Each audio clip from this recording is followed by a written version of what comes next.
The moment you stop chasing their attention is the moment they feel the loss.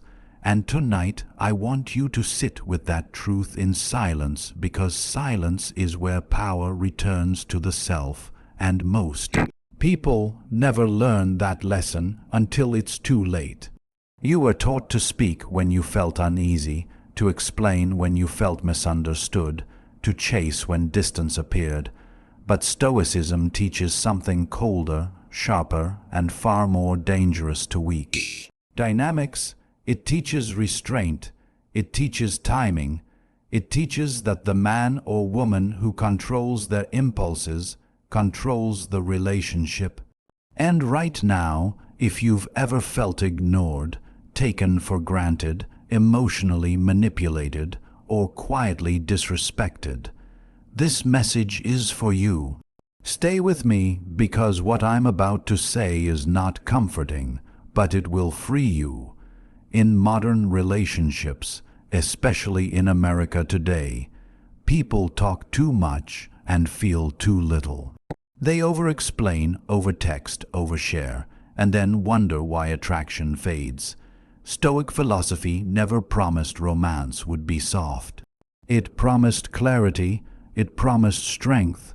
It promised peace inside chaos.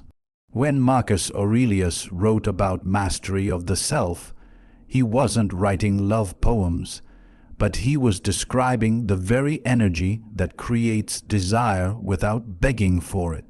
Silence is not punishment. Silence is information. When you stop reacting, you start observing. When you stop chasing, you start choosing. And the shift is subtle, almost invisible, but it changes everything between two people. A relationship is not held together by words alone. It is held together by presence, by boundaries, by the quiet confidence that says I am complete with or without your validation. Most people say they want intimacy, but what they really want is reassurance. They want someone to fill the void they never learned to sit with. Stoicism asks a harder question. Can you sit with yourself without needing someone to soothe your insecurity?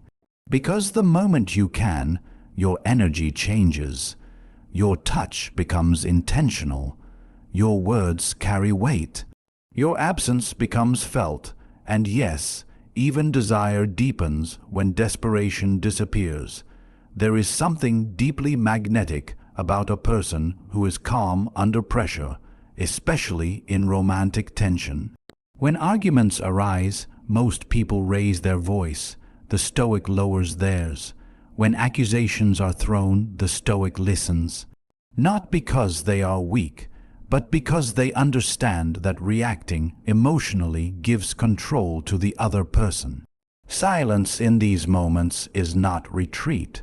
It is discipline. It is choosing not to bleed in front of someone who might enjoy the sight. In relationships, power shifts not through dominance, but through self-control. Men in particular are often taught that they must always pursue, always initiate, always prove. But Stoicism offers a different path. It teaches a man that his value is not measured by how much attention he gives, but by how centered he remains. When a man becomes emotionally unavailable to chaos, when he refuses to argue in circles, when he stops explaining himself to someone who has already decided not to understand, something fascinating happens. Respect returns, curiosity grows, desire follows discipline. This is not manipulation. This is alignment with nature. People are drawn to what feels stable. Women, too, feel this shift deeply, even if they don't consciously recognize it. They sense when a man's attention is scarce but sincere. They feel the difference between someone who needs them and someone who chooses them. And the same truth applies in reverse. A woman who is grounded, who does not beg for reassurance, who is comfortable in her own stillness, becomes unforgettable. Stoicism does not remove passion, it refines it. It removes neediness and leaves intention. Sexual energy is not loud. It is quiet.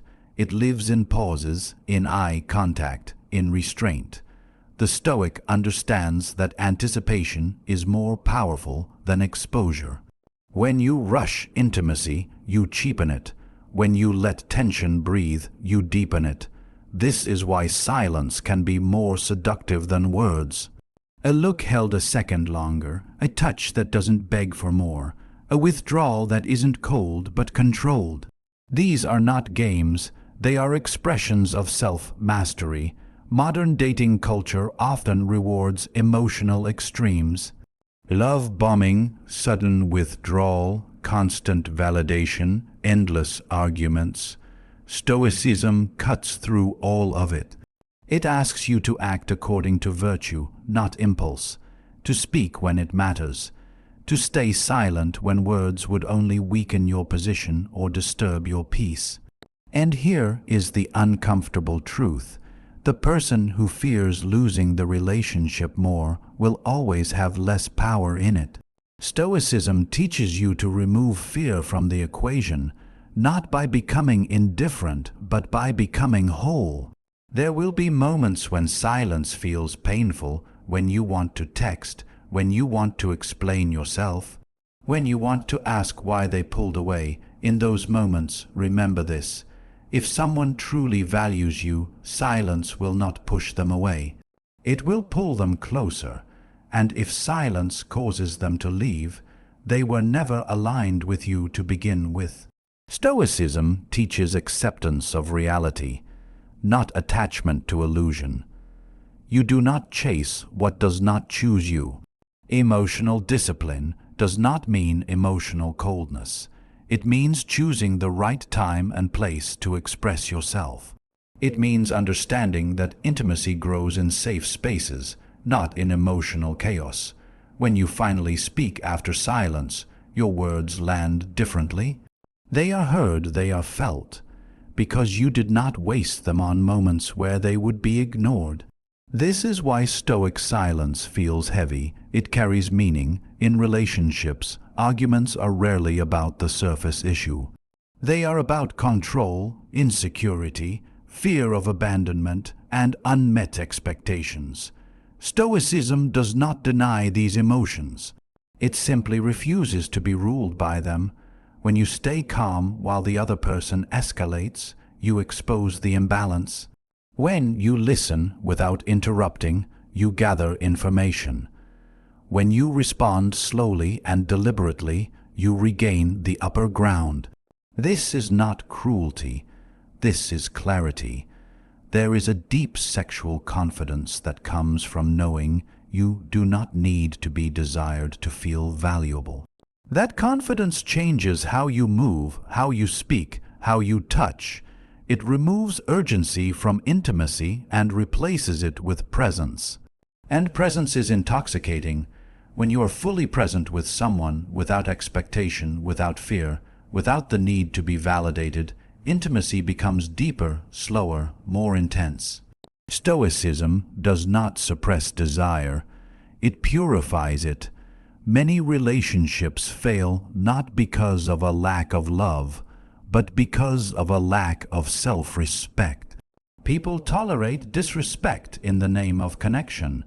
Stoicism teaches you to reverse that equation. You protect your inner peace first. You speak your boundaries once, calmly, clearly, and then you let actions reveal the truth. Silence after a boundary is not passive. It is the final test. Those who respect you will adjust. Those who don't will drift away. And either outcome serves you. In the American culture of constant noise, instant replies, and emotional oversharing, silence feels radical. It feels uncomfortable. It feels powerful. And that is why it works. Silence forces reflection. Silence creates space. Silence exposes intention. When you remove constant access to your emotional energy, people are forced to confront their own behavior. This is why silence often triggers anxiety in others, not because you are doing something wrong, but because they are no longer in control. Stoicism reminds us that we do not control how others feel, think, or act. We control how we respond. In relationships, this truth is everything. You cannot force loyalty. You cannot demand desire. You cannot negotiate respect. But you can embody self-respect so consistently that anything less becomes unacceptable to you. And when that happens, your standards rise naturally. Your choices become clearer. Your relationships become fewer, but deeper. There is an intimacy in restraint that most people never experience. The slow burn, the unspoken understanding, the mutual respect built not on constant reassurance, but on trust. Stoicism invites you into that space. It asks you to be strong enough to feel deeply without losing yourself, to desire without clinging, to love without fear.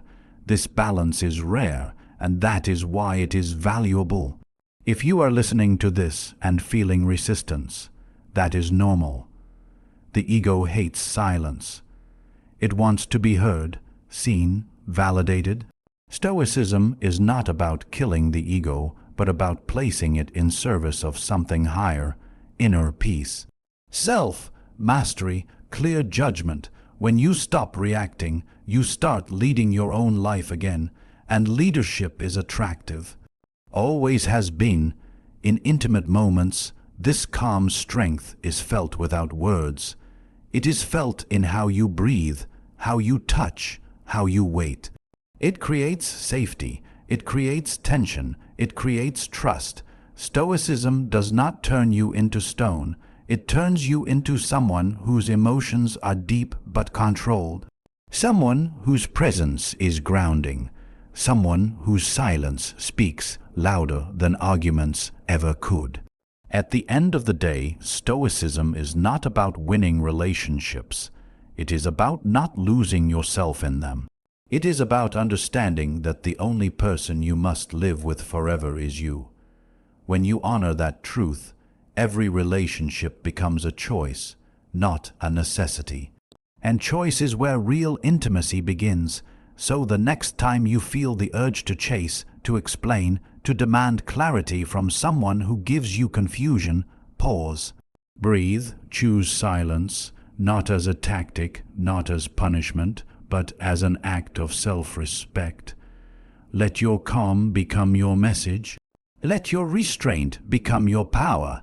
And let those who are meant to walk beside you feel the weight of your presence, even when you say nothing at all.